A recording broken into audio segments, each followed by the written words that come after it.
மகாராஷ்டிராவில் பெய்து வரும் தொடர் கனமழை மற்றும் மோசமான வானிலை காரணமாக சதாரா மாவட்டத்தின் காம்கான் கிராமத்தில் மின்சாரம் தாக்கி ஒரே குடும்பத்தைச் சேர்ந்த 4 பேர் பரிதாபமாக உயிரிழந்த சோகம் நிகழ்ந்துள்ளது.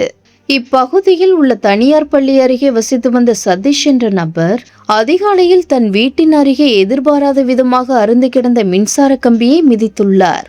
அவரை காப்பாற்ற முயன்ற அவரது மனைவி கங்குபாய், மகன் சச்சின் மற்றும் மகள் ஆர்த்தி ஆகியோரும் அடுத்தடுத்து மின்சார தாக்குதலுக்கு உள்ளாகி சம்பவ இடத்திலேயே பரிதாபமாக உயிரிழந்தனர். தற்போது மகாராஷ்டிரா முழுவதும் பருவமழை தீவிரமடைந்துள்ளதால் மரங்கள் முறிந்து விழுந்து மின்வயர்கள் அறுந்து விபத்துகள் ஏற்படுவது அதிகரித்துள்ளது. குறிப்பாக லொனாவா மலைப்பகுதியில் பெய்த வரலாறு காணாத மழையினால் கடுமையான வெள்ளப்பெருக்கும் நிலச்சரிவும் ஏற்பட்டு மக்களின் இயல்பு வாழ்க்கை முடங்கியுள்ளது. இந்த சூழ்நிலையில் தற்போதைய விபத்து குறித்து வழக்கு பதிவு செய்துள்ள பால்டன் பகுதி காவல்துறையினர் சதீஷின் வீட்டின் முன்பு மின்வயர்கள் எப்படி அறுந்து விழுந்தது, இதில் யாருடைய கவனக்குறைவு உள்ளது என்பது குறித்து தீவிர விசாரணை நடத்தி வருகின்றனர்.